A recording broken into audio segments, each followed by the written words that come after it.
Kate Morrison sat in the cold metal chair and watched the lights on the voting board change color. Red meant yes to exile. Blue meant no. Green meant maybe. She counted the lights as they switched from white to their final colors. Her hands stayed folded in her lap. Her face showed nothing. The chamber was huge. It held representatives from 870 different worlds. Some looked like giant insects. Others were made of living crystal. A few were just clouds of gas in metal suits. But they all had one thing in common today. Most of them wanted humanity gone. Ben Parker sat next to Kate. He was her second in command and had been with her for 6 years. His jaw was tight and his hands gripped his chair arms so hard his knuckles were white. He wanted to stand up and shout at them all. Kate could see it in his eyes. He stayed quiet because she had told him to. The final count appeared on the main screen. 847 votes to exile humanity. 23 votes to let them stay. 41 votes that meant nothing either way. Kate had expected this. The signs had been there for months. Humanity was too violent, they said, too unpredictable, too willing to fight when talking failed. The Zephyrian Chancellor stood up. His body was made of living crystal that sang when he moved. His voice filled the chamber without any speakers. It was one of the strange things about his species. They could make their voices heard anywhere they wanted. The vote is finished, the Chancellor said. The species called human and their home. Planet Earth are no longer part of the Galactic Coalition. All trade deals are ended. All defense agreements are canceled. All technology sharing stops now. You have 30 days to remove all humans from Coalition space. Kate stood up slowly. Round the chamber, alien eyes watched her. Some looked satisfied. Others seemed nervous. A few looked almost sorry. She picked up her data pad in her small bag. Ben stood up beside her, his face red with anger. Ambassador Morrison, the Chancellor said. Do you wish to speak before you leave? Kate looked at him for a long moment. In the 6 years she had been Earth's representative, she had given many speeches in this chamber. She had argued for humanity's right to expand to new worlds. She had defended human actions in 3 different wars. She had tried to build bridges between her people and the aliens who now wanted them gone. No, she said quietly. I have nothing to say to this council. She reached into her jacket and pulled out a small device. It was her personal communicator, linked directly to Earth Command. She pressed a button and spoke 4 words that would change everything. Initiate Protocol 7. Immediately. The Chancellor's crystal body flickered with confusion. Other aliens in the chamber started talking among themselves. Protocol 7 meant nothing to them. They had never heard those words before. But every human in the galaxy knew what they meant. Kate put the communicator away and walked toward the exit. Ben followed her, still angry but confused by her calm reaction. As they reached the door, the Draken representative called out to them. Ambassador Morrison, surely you will fight this. Decision? Request a new vote? Demand an appeal? Kate stopped and turned around. The Draken was 7 feet tall, with scales that changed color based on emotion. Right now, they were a worried purple. He had worked with Kate on several trade agreements. She had thought he was almost a friend. You voted to exile us? Kate said simply. We accept your decision. Goodbye. The door closed behind them with a soft hiss. In the hallway, Ben finally exploded. That's it? 6 years of work and you just walk away? You can't do this to us. We've bled alongside half these species. We've saved their colonies. We've shared our technology. Kate kept walking toward their ship. Her steps were steady and sure. Ben, how long have you known me? 6 years, ma'am, since you became ambassador. And in those 6 years, have you ever known me to give up on something important? Ben slowed down, thinking. No, ma'am, never. Then trust me now. Protocol 7 isn't surrender, something else entirely. Their ship was small and fast, built for diplomacy, not war. As they strapped in for departure, Ben watched Kate's face. She looked almost pleased, which made no sense at all. Ma'am, what exactly is Protocol 7? Kate smiled for the first time all day. It wasn't a happy smile. It was the kind of smile a chess player makes when their opponent doesn't see the trap they've walked into. Complete severance, Ben. Total withdrawal. Every human leaves Coalition space. Every human ship comes home. Every human colony packs up and goes. But that's not the important part. What's the important part? Every piece of human technology comes with us. Every innovation we shared. Every technique we taught them. Every medical breakthrough we gave them. All of it. Ben stared at her. You mean the Corvin mining equipment that increased their production by 400%? It only works because of human quantum resonance technology. The Andromedan hospitals that cut their death rate in half. They use human medical scanners that we never fully explained how to build. The Centauran shipyards that revolutionize their construction methods. They depend on human metallurgy techniques that require human supervision. The ship lifted off from the Coalition capital world. Through the viewports, Ben could see the massive space stations and gleaming cities below, where 12 years ago, when humanity first joined the Coalition, most of these worlds had been struggling with basic problems: hunger, disease, primitive technology. Humans had helped fix all of that. They think they're getting rid of a problem? Kate continued. They don't realize they're losing the solution to 1,000 other problems they don't even know they have yet. Ben was quiet for a while, thinking about what she had said. Finally, he asked, "How long until they figure it out? 6 months? Maybe less?" The Corvin Mining Consortium will collapse first. Their equipment needs human maintenance every 30 days. The Andromedan medical crisis will hit next. Their hospitals can't function without our diagnostic systems. Then the food shortages will start when our agricultural consultants disappear. And what do we do then? Kate's smile grew wider. We do exactly what they asked us to do. We stay away. We leave them alone. We build our own civilization without any of their rules or restrictions or committees telling us what we can and cannot do. Ben looked out at the stars streaming past as they jumped to hyperspace. For the first time since the vote, he felt something other than anger. He felt excitement. You think this could actually be good for us? Ben, for 12 years, we've been the junior partner in this coalition. We've had to ask permission to expand to new worlds. We've had to limit our technology development so we don't make other species nervous. We've had to fight with one hand tied behind our backs because they're afraid of what we might become. She gestured at the view screen showing the empty space between galaxies. Now we don't have to ask anyone for permission. We don't have to limit ourselves. We don't have to worry about making anyone nervous. For the first time in human history, we're completely free to become everything we're capable of becoming. The ship's communication system chimed.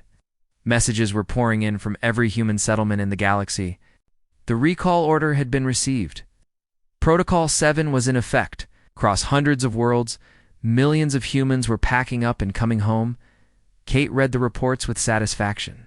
No complaints, no protests. Just no one was questioning the order or asking for exceptions.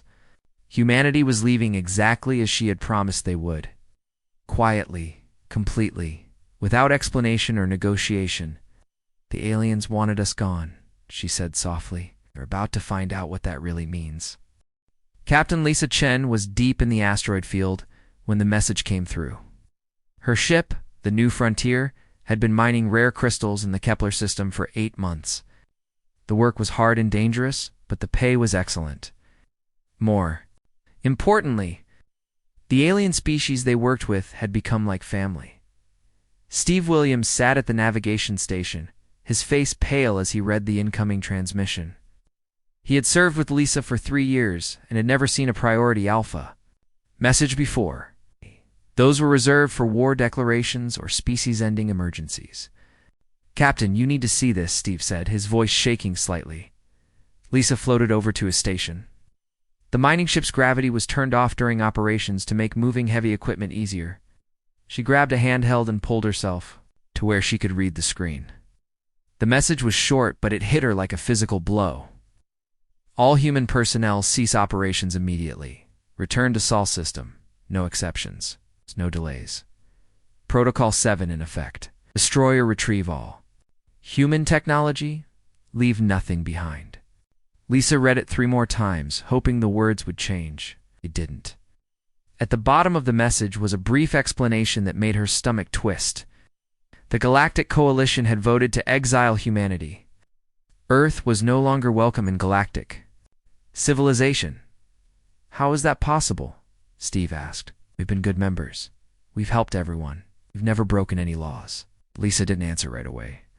She was thinking about the past 12 years since humanity joined the coalition.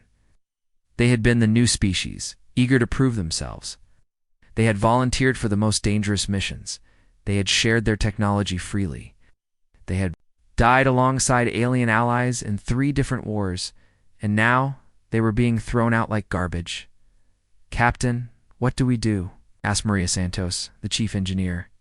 She had been listening from across the control room. Behind her, the rest of the 43-person crew was gathering. They all looked confused and hurt. Lisa activated the ship's internal communication system. "All hands, this is the captain. Report to the main cargo bay immediately. We need to talk." 20 minutes later, the entire crew floated in the large open space of the cargo bay. Lisa looked at each face. These people had followed her across the galaxy. They had trusted her to keep them safe and find them good work. Now she had to tell them their lives were about to change completely. "I won't lie to you," Lisa began. "The news is bad. The Galactic Coalition voted to exile humanity. We're being kicked out of Coalition space. All of us. Every human in the galaxy." The crew started talking all at once. Some were angry. Others seemed scared. A few just looked shocked. Lisa held up her hand for quiet. "We have our orders. Pack up everything human made, and we go home. We have 2 weeks to complete the withdrawal." "What about our contracts?" asked Tony Rodriguez, the mining foreman. "We've got 6 more months of work promised to the Corvin Mining Guild. They're depending on us." "The contracts are void," Lisa said simply. "We're leaving. All of us." "But Captain," Maria said, "half the equipment in this system is based on our designs. The quantum resonance miners, the gravity processors, the atmospheric recyclers. Their whole operation falls apart." Lisa nodded grimly. "I know. That's not our problem anymore." Over the next few hours, Lisa learned just how complicated their withdrawal would be. The mining operation in the Kepler system wasn't just a human project. It was a joint venture between 6 different species. But the humans had provided most. Of the advanced technology and all of the technical expertise, the quantum resonance miners were entirely human-designed. They could break apart asteroids at the molecular level, extracting pure elements without waste. No other species in the galaxy had figured out how to make them work. The Corvins had tried to copy the technology for years, but always failed. The gravity processors that held the mining stations in stable orbit were based on human gravitational theory. Other species could use them, but they couldn't build new ones or fix them when they broke down. Only humans understood the complex mathematics involved. The atmospheric recyclers that kept the alien workers breathing were hybrid systems.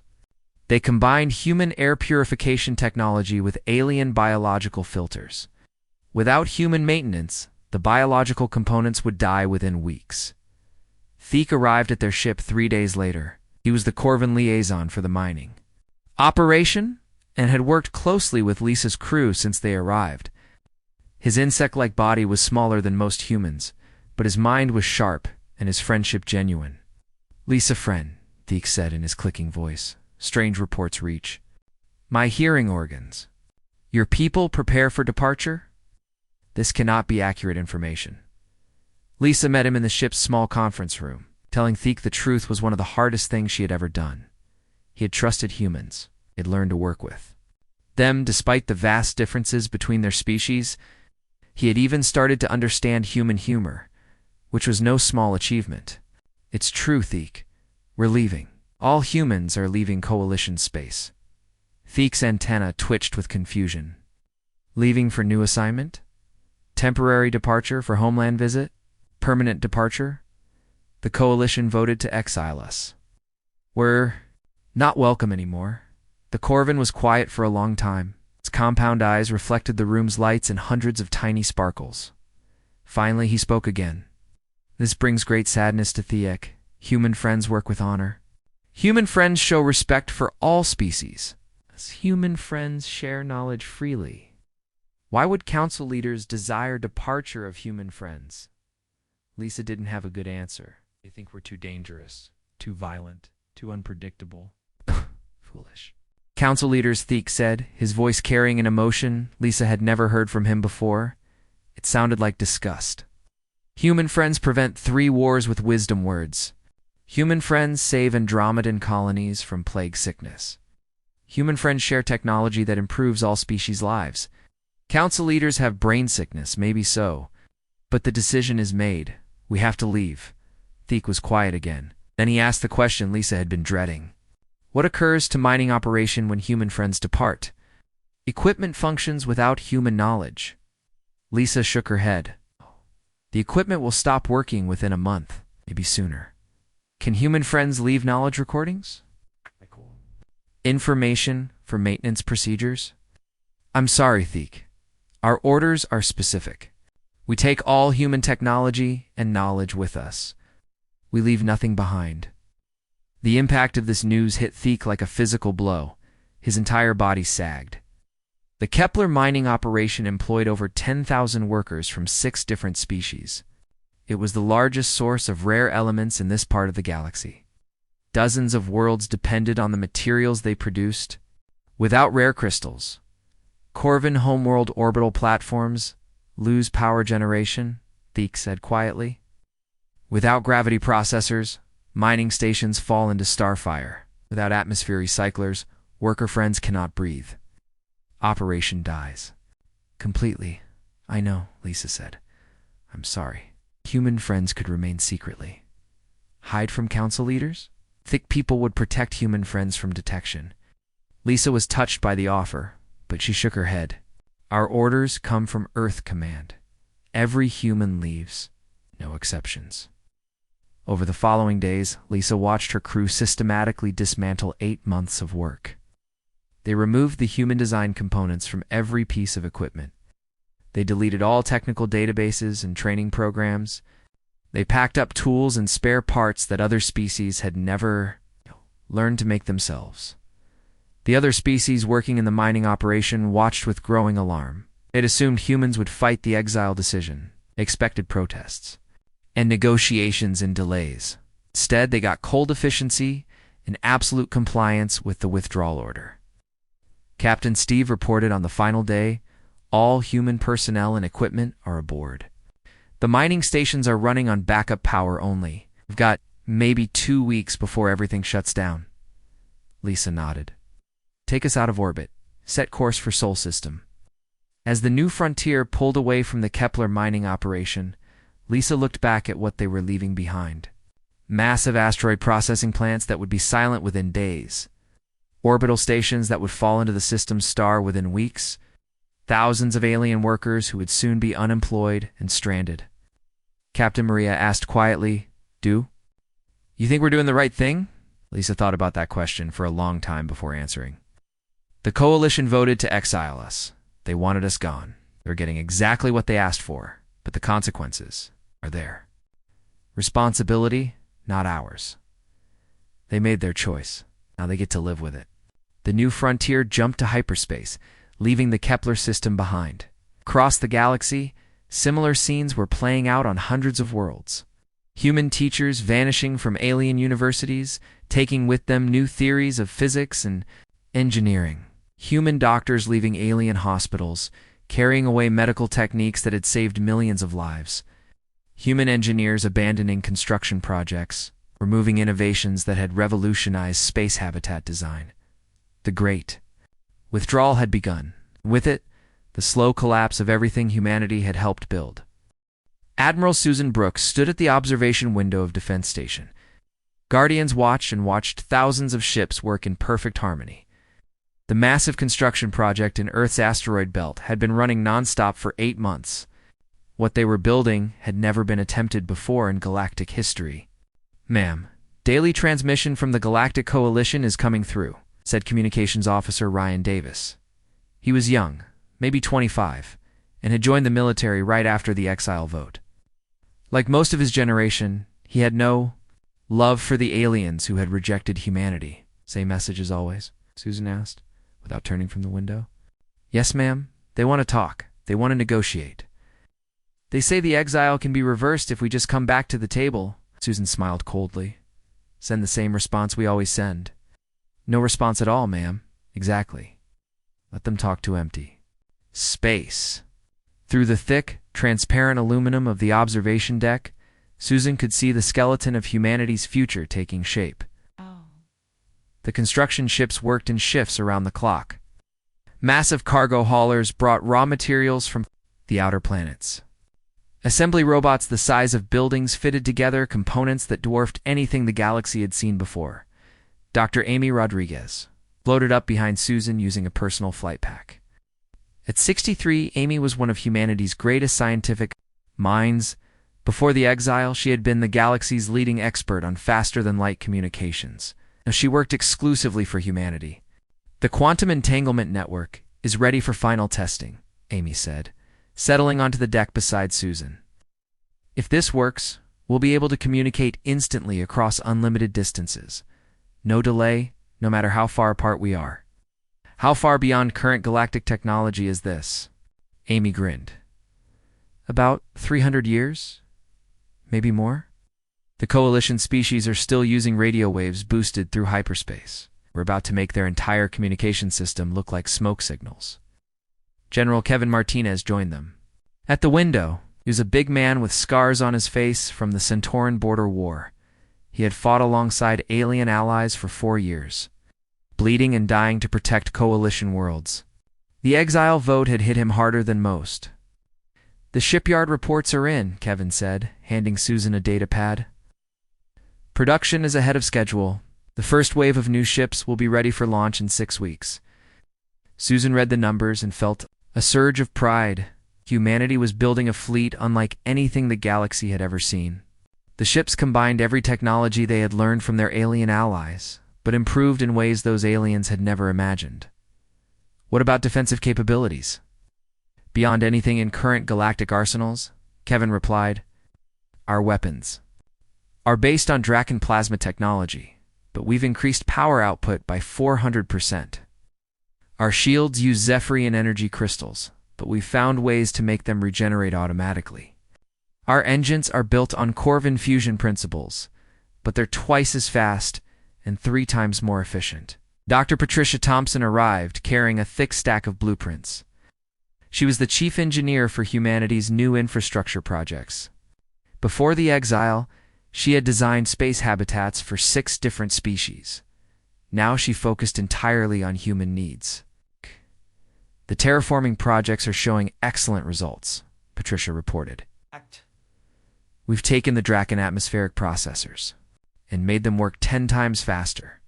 The Corvin soil treatment systems have been improved to handle any planet type. The Andromedan weather control technology has been refined to perfection. How many worlds are ready for colonization? 17 so far, with 40 more in progress. Each one will be completely self-sufficient within 2 years. No imports needed, no outside support required. Susan nodded with satisfaction. The exile had forced humanity to become completely independent, but it had also freed them from all the restrictions that had held them back. As Coalition members, they had been limited to small sectors of space and constant oversight. Could expand wherever they wanted. Any word from our deep space scouts? Amy pulled out her own data pad. The exploration fleets have identified over 200 systems suitable for human colonization. Most are in areas the Coalition has never explored. We're not competing with anyone for territory and beyond our galaxy. That's the interesting part, Amy said, her eyes lighting up with excitement. Our long-range sensors have detected organized signals from Andromeda. Multiple technological civilizations, species that have never heard of the Galactic Coalition or their prejudices against humanity. The idea of an entire galaxy full of aliens who had no preconceptions about humans was intriguing. In the Milky Way, humanity would always be remembered as the species that was too violent, too unpredictable, too dangerous. In Andromeda, they could start fresh. Ryan's voice came over the communication system. Admiral, we're receiving another transmission from Coalition space. This one's different. Put it through, Susan said. The holographic display activated, showing a Corvin diplomat Susan didn't recognize. The insect-like alien looked exhausted and desperate. Human leaders. This is Ambassador Zeke of the Corvin Mining Consortium. We urgently request immediate consultation regarding technical difficulties. The Kepler mining operation has completely failed. All quantum resonance equipment is non-functional.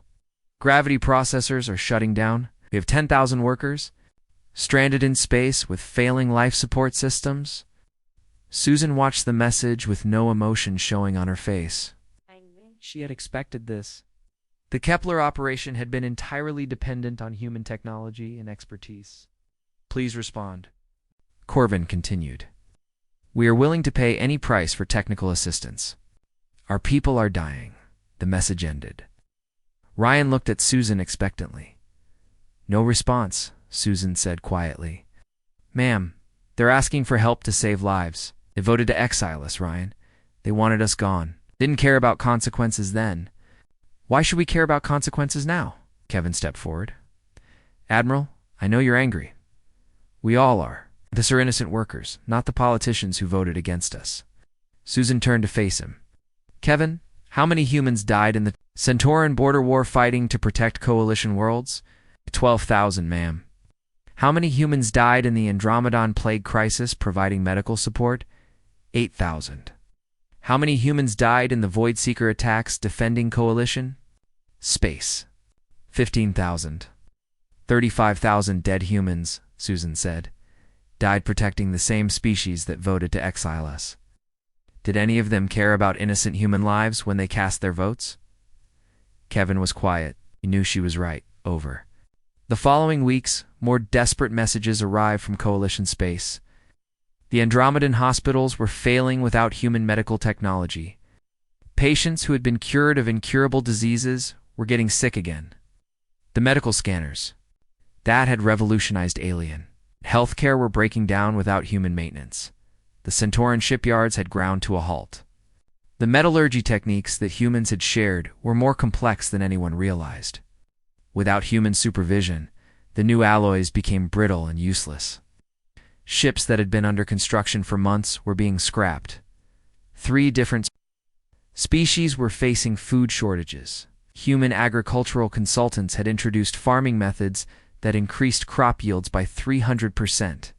But the techniques required constant adjustment and monitoring. Without human expertise, the improved crops were failing. It's getting worse, Amy reported during their weekly briefing. The coalition is facing system-wide failures. Communications. Networks are breaking down. Trade routes are collapsing. Some worlds are starting to slide back toward pre-industrial technology levels. Any change in their attitude toward us? If anything, they're blaming us for sabotage.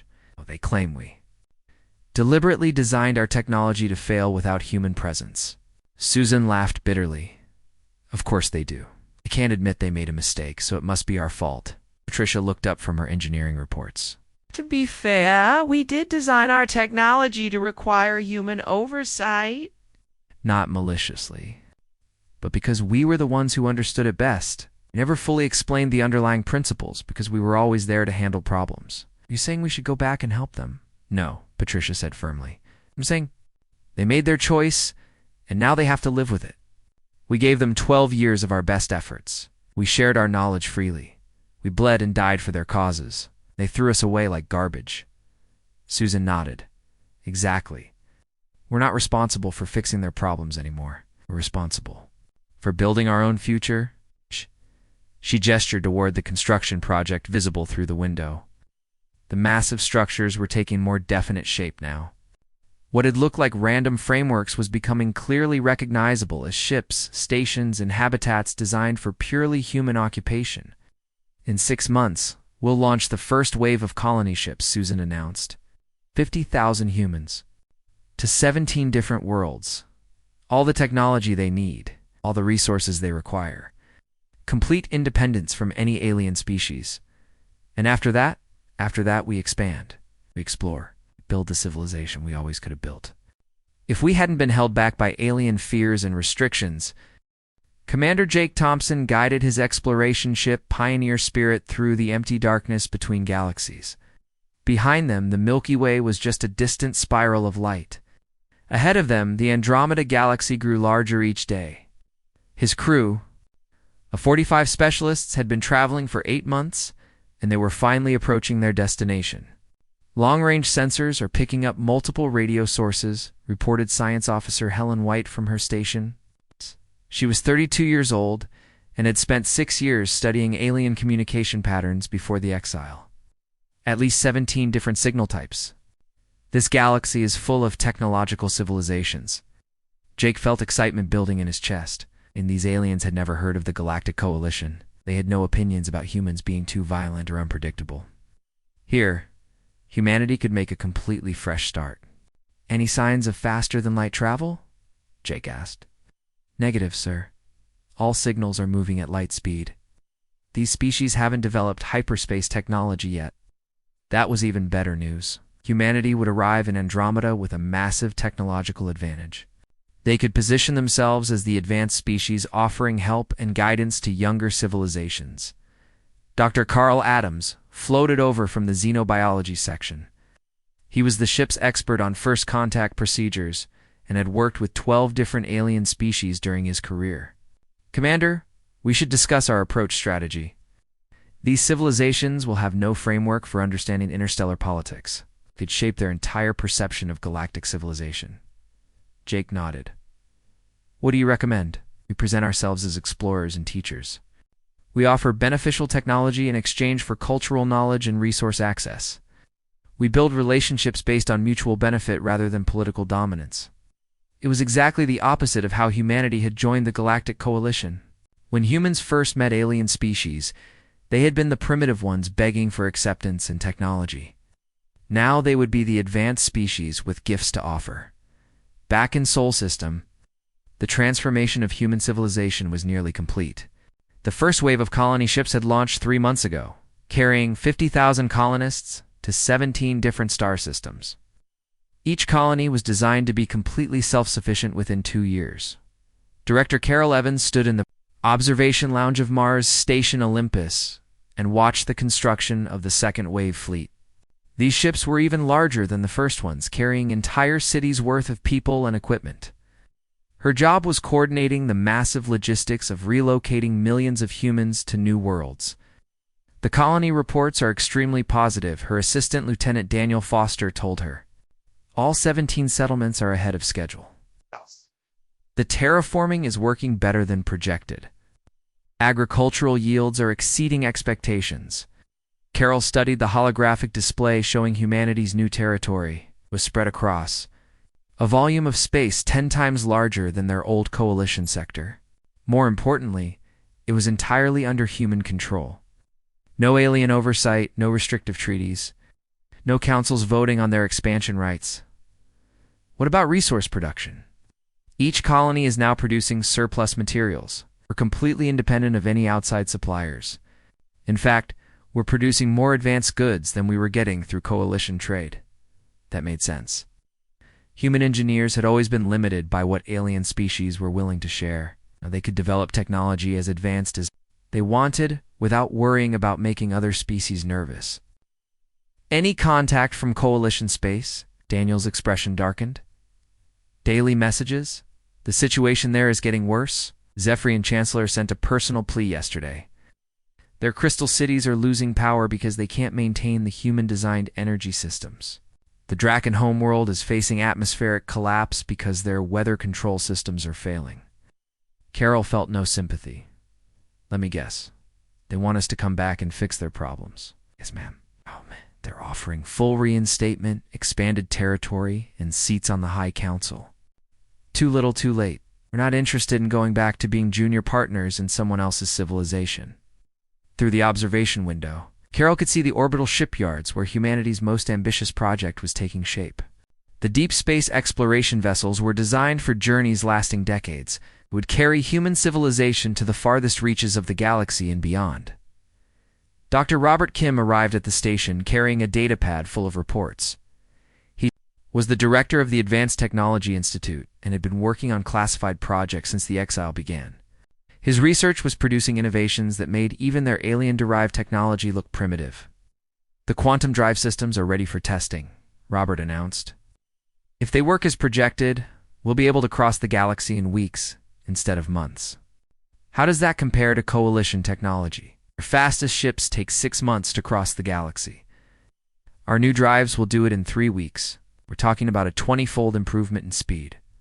Carol shook her head in amazement. How is that possible? We took their hyperspace theories and pushed them beyond what they thought was safe. Turns out they were being overly cautious. The technology can handle much higher energy levels than they ever tried. Any other breakthroughs? The weapon systems are producing incredible results. Our new plasma cannons have 50 times the power output of standard Coalition armaments. Our shield generators can absorb and redirect energy attacks instead of just blocking them. Our targeting computers can track thousands of targets simultaneously across light-year distances. These advances weren't accidents. They were the result of humanity finally being free to develop technology without restrictions. In the Coalition, humans had been limited to defensive weapons only. They couldn't research anything that might be seen as threatening to other species. Now they could build whatever they wanted. Lieutenant Commander Sarah Martinez entered the meeting carrying urgent dispatches from the outer colonies. She had been coordinating communication between the scattered human settlements and Earth Command. "Ma'am, we're receiving some unusual reports from our deep space scouts," Sarah said. "They've encountered something in the Perseus arm that we need to discuss privately." Carol dismissed the others and activated the room's privacy shields. "What kind of something? Machine intelligences, ma'am?" "Artificial constructs that appear to be consuming entire star systems. Our scouts are calling them void seekers." Oh. Carol felt a chill run down her spine. "Are they hostile? Unknown? They haven't attacked our ships, but they don't respond to communication attempts either. Just continue their systematic destruction of everything in their path." "How many systems have they consumed?" "At least 40 that we know of?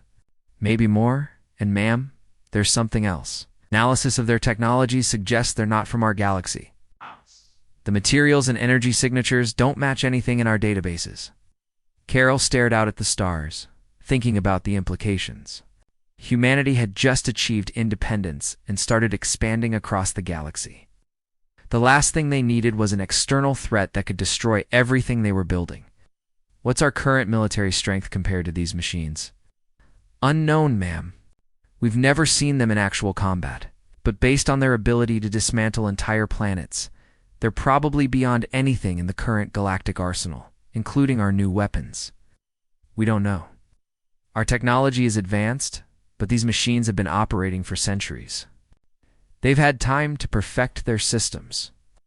Carol made a decision that would change the course of human history. "Send a message to Admiral Brooks. Tell her to accelerate the military buildup. I want our fleet strength doubled within 6 months." "Yes, ma'am." "Should we inform the Coalition about this threat?"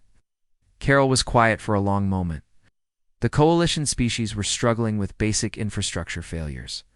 They had no military capability left to fight an external threat. The Void Seekers reached Coalition space. It would be a massacre. "No," she said finally. "The Coalition made their choice when they exiled us. We're not responsible for protecting them anymore." "But ma'am, we're talking about the potential extinction of multiple species." "Yes, we are. And if they had wanted our protection, they shouldn't have voted to get rid of us." Carol turned back to the window, watching the construction of humanity's new fleet. The ships being built were no longer just exploration vessels or colony transports. They were warships designed for battles that might determine the survival of entire civilizations. The galaxy had rejected humanity because they feared what humans might become if given too much power. Now, they were about to discover that their fears had been justified. Humanity was becoming something unprecedented in galactic history, a species, with both the technological capability and the moral independence to decide which civilizations deserved to survive. The Void Seekers were coming, and when they arrived, they would find that the galaxy's greatest defenders were no longer bound by anyone's rules but their own.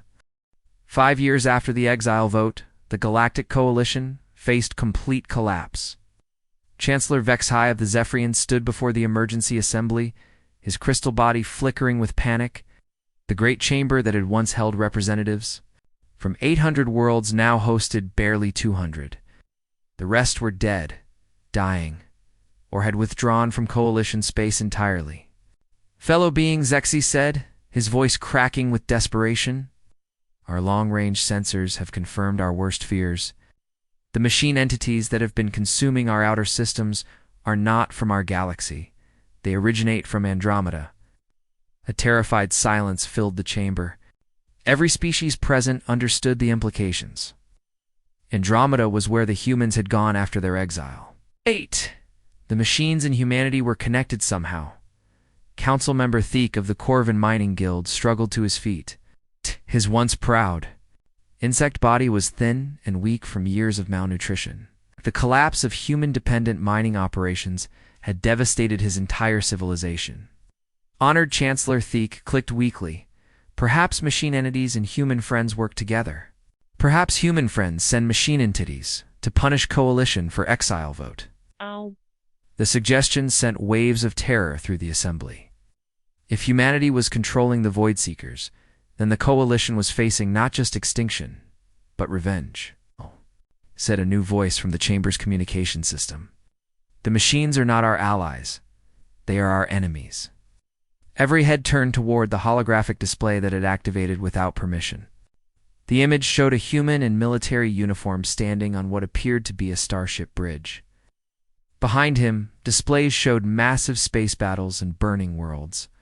This is Admiral Jake Thompson of the Human Defense Force, broadcasting from the Andromeda Galaxy. We have received your distress signals regarding the Void Seeker invasion of your space. The Zephorian Chancellor's crystal body began glowing with hope. Admiral Thompson, we request immediate assistance. The machines have destroyed 47 of our star systems. Billions are dead. We cannot stop them. Jake's expression remained cold and professional. We are aware of the situation.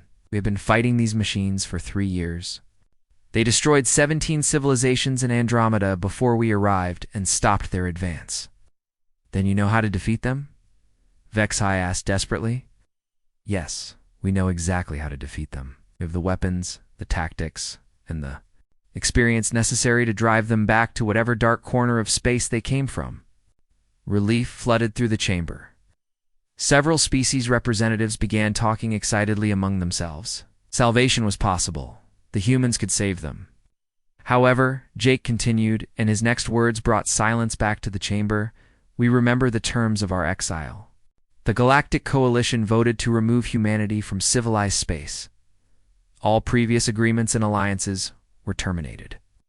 We are no longer welcome in your territory. The hope that had filled the chamber moments before transformed into crushing despair. Theek spoke for all of them when he said, Admiral Thompson, surely past mistakes can be forgiven in face of species extinction. Human friends would not allow genocide to form or realize. Jake's smile was as cold as deep space. Former allies? Is that what you call species that voted to exile us? Let me remind you of something, Theek.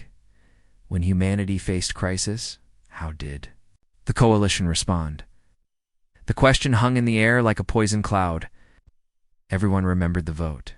847 species had decided humanity was too dangerous to remain in civilized space. Only 23 had voted to let them stay. The Centauran border war, Jake continued. 15,000 humans died defending coalition. Worlds. The Andromedan plague crisis. 8,000 humans died providing medical aid. The Perseus armed conflicts. 12,000 humans died protecting trade routes. 35,000 dead humans in service to the coalition, each number, hit the assembly like a physical blow. They had forgotten about human sacrifices in their eagerness to be rid of the troublesome species. And how did you repay that sacrifice? You voted us into exile because you feared what we might become if we grew too powerful. Well, congratulations. You got exactly what you wanted. We became more powerful than you ever imagined, and we did it without your permission or oversight. Chancellor Vexai stepped forward, his crystal form dim with shame. Admiral Thompson, we acknowledge our error. The exile vote was made in fear and ignorance. We formally apologize for this grave injustice. We request that humanity return to the coalition as equal partners. Equal partners. Jake laughed harshly. You mean the way we were equal partners when you restricted our expansion rights? The way we were equal partners when you limited our Technology development. The way we were equal partners when you voted us out of civilized space. We offer full membership restoration, Vexai said desperately. Expanded territory. Seats on the High Council. Whatever humanity requires. What humanity requires, Jake said slowly, is for you to understand something very important. We are not returning as members of your coalition. We're not interested in being junior partners in someone else's civilization. We have built our own civilization now, and it surpasses yours in every meaningful way. The chamber erupted in confused voices. Humans would not rejoin the coalition.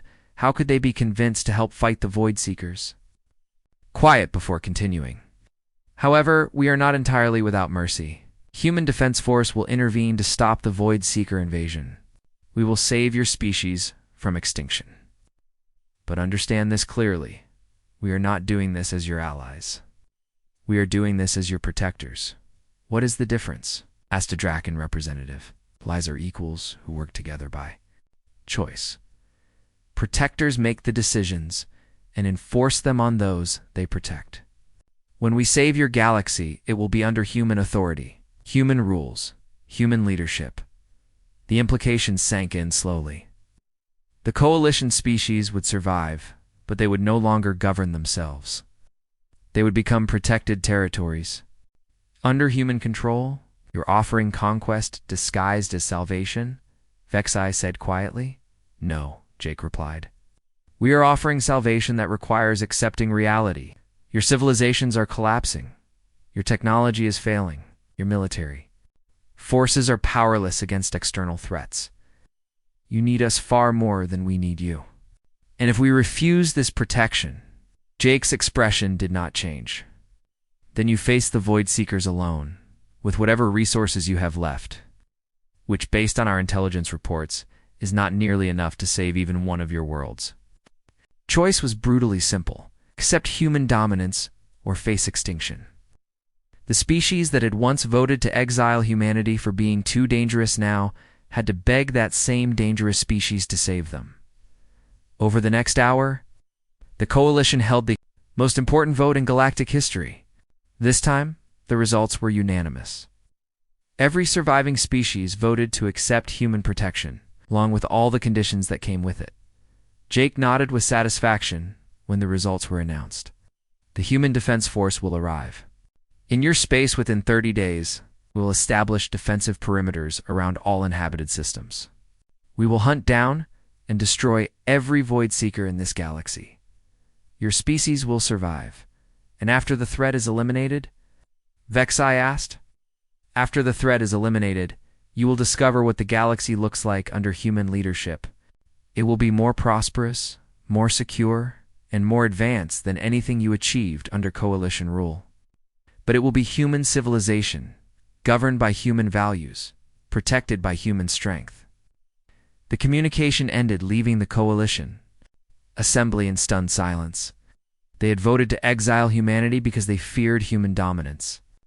Now they had just voted to accept exactly that dominance as the price of survival. Theek spoke the words that everyone was thinking. Human friends departed without words when exiled. Human friends return as rulers when needed.